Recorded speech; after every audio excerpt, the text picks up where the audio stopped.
ಕಾಯಕದ ಮೂಲಕ ಜನತೆಯ ಹಸಿವು ನೀಗಿಸಲು ದಾಸೋಹ ತತ್ವ ರೂಪಿಸಿದವರು ಮಹಾ ಶರಣ ನುಲಿಯ ಚಂದಯ್ಯನವರು ಎಂದು ಅನಿಕೇತನ ಪಿಯು ಕಾಲೇಜಿನ ಕಾರ್ಯದರ್ಶಿ ಡಾಕ್ಟರ್ ಜೆ ಸೋಮಣ್ಣ ಹೇಳಿದರು.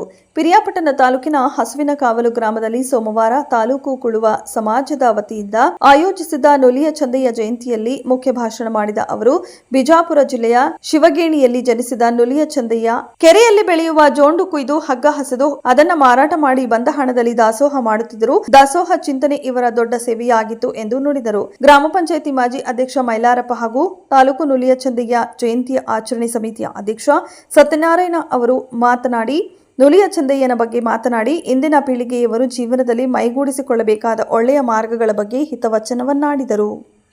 ಶತಮಾನದಲ್ಲಿ ಒಂದು ವಚನ ಚಳುವಳಿ ನಮ್ಮಲ್ಲಿ ಆರಂಭ ಆಗ್ತದೆ. ಹೇಗೆ ನಮ್ಮ ಸಮಸ್ಯೆಗಳಿದ್ದಾಗ ನಾವೆಲ್ಲ ಒಗ್ಗಟ್ಟಾಗಿದ್ದಾಗ ನಮ್ಮ ಸಮಸ್ಯೆಗಳನ್ನು ಹೇಳ್ಕೊಳ್ಳಿಕ್ಕೆ ಅನುಕೂಲ ಆಗುತ್ತೆ ಅಂತ ಹೇಳಿ ಈಗ ರೈತ ಚಳುವಳಿ ಹುಟ್ಟುಕೊಳ್ತು. ಅದೇ ರೀತಿಯಲ್ಲಿ ನಮ್ಮ ಸಮಸ್ಯೆಗಳನ್ನು ಸರ್ಕಾರದ ಮಟ್ಟದಲ್ಲಿ ಸೆಳಿಬೇಕಾದ್ರೆ ನಾವು ಒಂದು ಸಂಘಟನೆ ಆಗಬೇಕು ಅನ್ನೋ ದೃಷ್ಟಿಯಲ್ಲಿ ನಮ್ಮ ಎಲ್ಲ ಮೇಧಾವಿಗಳು ಸೇರಿ ದಲಿತ ಸಂಘರ್ಷ ಸಮಿತಿಯನ್ನು ಕಟ್ಟಿದ್ರು. ಈ ರೈತ ಸಂಘ ಮತ್ತು ದಲಿತ ಸಂಘಗಳು ಎರಡೂ ಕೂಡ ಒಟ್ಟಾಗಿ ಹೋಗುವಾಗ ಇಡೀ ನಾಡಿನ ಸಮಸ್ಯೆಗಳನ್ನು ನಮ್ಮನ್ನಾಡುವಂಥ ದೊರೆಗಳ ಮುಂದೆ ಹೇಳಿಕೊಂಡ್ರೆ ಅದು ಸ್ವಲ್ಪ ಮಟ್ಟಿಗೆ ಒಂದು ಸಫಲತೆ ಕಾಣುತ್ತೆ ಅನ್ನೋ ದೃಷ್ಟಿನಲ್ಲಿ ಇಂಥ ಸಂಘಟನೆಗಳು ಬಹಳ ಬಲವಾಗಿ ಬೆಳ್ಕೊಂಡು ಬಂದು, ಹಾಗೆ 12ನೇ ಶತಮಾನದಲ್ಲಿ ಬಿಜಾಪುರ ಅನ್ನುವಂಥದ್ದು ಗೊತ್ತಿದೆ. ಇವತ್ತದು ವಿಜಯಪುರ ಅಂತ ಆಗಿದೆ. ಬಿಜಾಪುರ ಜಿಲ್ಲೆ ಇದೆಯಲ್ಲ, ಅದು ಎಲ್ಲ ವಚನಕಾರರ ನೆಲೆಬೀಡು.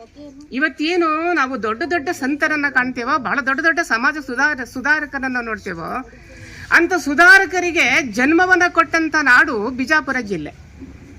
ಆ ಬಿಜಾಪುರ ಜಿಲ್ಲೆ ಇವತ್ತದು 2 ಜಿಲ್ಲೆಗಳಾಗಿದೆ.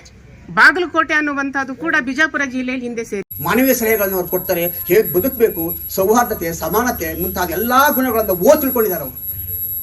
ನನ್ನ ಮನೆ ಹೇಳಿದೆ, ನಮ್ಮ ಸಂಘ ಅದು ನಮ್ಮ ಸಂಘದಲ್ಲಿರ್ತಕ್ಕಂಥ ನಮ್ದು ಒಂದು ಸ್ಕೂಲು, ನಾವೆಲ್ಲರೂ ವಿದ್ಯಾರ್ಥಿಗಳು. ಗುರುಗಳು ಯಾರಪ್ಪ ಅಂತಂದ್ರೆ ನಮ್ಮ ಅನುಭವ, ನಮ್ಮ ಗುರು. ಅನುಭವವೇ ಗುರು. ಅನುಭವಕ್ಕಿಂತ ಹೆಚ್ಚಾದಂತಹ ಗುರು ಇಲ್ಲ. ಅದರಿಂದ ನಾವೆಲ್ಲರೂ ಸಹ ಇಂತಹ ಹಿರಿಯರ, ಇಂಥ ಜ್ಞಾನಿಗಳ ಅನುಭವವನ್ನು ಪಡ್ಕೊಂಡು ನಮ್ಮ ಸಂಘವನ್ನು ಮುಂದುವರಿಸೋಣ. ಅದೇ ರೀತಿ ಈ ಒಂದು ಗ್ರಾಮದಲ್ಲಿ ಇಂಥ ಒಳ್ಳೆಯ ಕಾರ್ಯಕ್ರಮವನ್ನು ಆಗಿ ನಾವೆಲ್ಲರೂ ಒಂದಾಗಿ ಬಹಳ ಖುಷಿ ಪಡ್ತಾ ಇದೆ. ಎಲ್ಲಾ ಜನಾಂಗ ಒಂದಾಗಿ ಈ ಊರಿಗೆ ಒಂದು ಹೊಸ ಬೆಳಕು ಇಂದ್ರಿಂದ ಶುರುವಾಗ್ಲಿ. ಮುಂದಿನ ಸಹ ಇತ್ತು, ಮುಂದೆ ಇಲ್ಲ ಅಂತ ಹೇಳಿ ಸಮಾಧಾನ ಇತ್ತು, ಶಾಂತಿ ಎಲ್ಲ ಇತ್ತು. ಇಂದ್ರಿಂದ ಒಂದು ಹೊಸ ರೀತಿಯ ಪಥ ಶುರುವಾಗಲಿ ಅಂತ ಹೇಳ್ತಾ ಮುಂದೆ ಬರ್ಬೇಕಾದ್ರೆ ನೀವೆಲ್ಲ ಯುವಕರು ಈಗಿನ ಒಂದು ಸನ್ನಿವೇಶದಲ್ಲಿ ವಿದ್ಯಾರ್ಜನೆ ಭಾರಿ ಮುಖ್ಯ. ಹಾಗೆ ನೀವನ್ನೆಲ್ಲ ನೋಡಿದ್ರಿ, ನಾವೆಲ್ಲ ಹಿಂದುಳಿದವರು, ಶೋಷಿತ ಸಮಾಜದವರು. ಈಗ ಸರ್ಕಾರ ಏನಪ್ಪಾ ಅಂತಂದ್ರೆ ನಾವು ಶೋಷಿತ ಸಮಾಜದೊಳಗೆ ಸರ್ಕಾರ ಒಂದು ಅನೇಕ ಸೌಲಭ್ಯಗಳನ್ನು ಕೊಟ್ಟಿದೆ. ಅದನ್ನ ಏನು ಅಂತಂದ್ರೆ ಸರಿಯಾಗಿ ನಮಗೆ ತಲುಪ್ತಾ ಇಲ್ಲ. ಯಾರು ನಮ್ಗೆ ಇಲ್ಲಿ ಹೆಚ್ಚಿನ ನಮ್ಮ ಪೂರ್ವಿಕರು ಸ್ವಲ್ಪ ಅನಕ್ಷರಾಗಿದ್ದರಿಂದ ಅದನ್ನು ಉಪಯೋಗಿಸ್ಕೊಳಕ್ ಆಗ್ತಾ ಇಲ್ಲ. ಅದು ಮುಂದೆ ನಿಂತು ಅವ್ರಿಗೆ ಯಾರಿಗೆ ಸಂಬಂಧಪಟ್ಟವ್ರ ಫಲಾವಿನ ಬಳಿಗಿರುತ್ತೆ ಅವ್ರು ತಲುಪಿಸಕ್ ಆಗ್ತಾ ಇಲ್ಲ ನಮ್ಗೆ. ಅದನ್ನ ನಾವೇನ್ ಮಾಡ್ಬೇಕು ಅಂತಂದ್ರೆ, ಈಗ ನೀವು ನಿಮ್ಮಂತ ಯುವಕರು ಈ ಸಂಘ ಸಮಸ್ಯೆಗಳ ಮುಖಾಂತರ ಜನಗಳಿಗೆ ಯಾವುದೇ ಸಮಾಜ ಆಗಿರ್ಲಿ, ಇಲ್ಲಿ ಪ್ರತಿಯೊಂದು ಸಮಾಜನೂ ನಮ್ದೇ ಒಬ್ಬದ ಸಮಾಜನೇ ಮಾಡ್ಕೊಳ್ಳೋದಲ್ಲ. ಪ್ರತಿಯೊಂದು ಸಮಾಜಕ್ಕೂ ಏನೋ ಸರ್ಕಾರಿ ಸೌಲಭ್ಯಗಳು ಬೇಕಾದಷ್ಟು ಬರ್ತಾ ಇದೆ. ಅದನ್ನ ನಾವು ಅವರಿಗೆ ಮನವರಿಕೆ ಮಾಡಿ ಉಪಯೋಗಿಸ್ಕೊಳ್ಳೋಕುವಂತ ಮನಸ್ಥಿತಿಲಿ ಇಲ್ಲ ನಾವು. ದಯವಿಟ್ಟು ನೀವು ಇಂಥ ಸಂಘ ಸಂಸ್ಥೆ ಸ್ಥಾಪನೆ ಮಾಡ್ಕೊಂಡಿದ್ರಿ. ಮೊನ್ನೆ ಒಂದು ಮದಕರಿ ನಾಯಕರ ಒಂದು ಸಂಘನ ಬೇರೆ ಉದ್ಘಾಟನೆ ಆಯ್ತು ನಮ್ಮೂರಿನಲ್ಲಿ.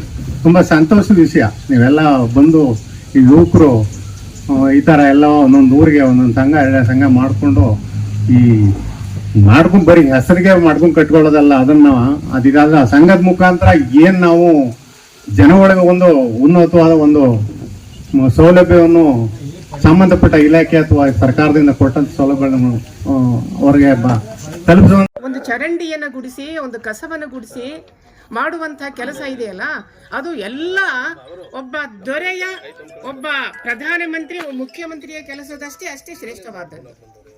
ಅದರಿಂದ ಯಾವುದೇ ವೃತ್ತಿಯನ್ನು ನಾವು ಕನಿಷ್ಠ ಅಂತ ಆಗ್ಲಿ, ಯಾವುದೇ ವೃತ್ತಿ ಅದು ಶ್ರೇಷ್ಠ ಅಂತ ಹೇಳಿ ನಾವು ಅದನ್ನು ತಿಳ್ಕೊಳ್ಬಾರ್ದು. ಹಸುವಿನ ಕಾವಲು ಹೆಸರು ಸುಂದರವಾಗಿದೆ ಅಂತ ಹೇಳಿದ್ರೆ ನೋಡಿ, ಪಕ್ಕದಲ್ಲಿ ಬೂನಹಳ್ಳಿ ಅಂತ ಇದೆ, ಭುವನಹಳ್ಳಿ.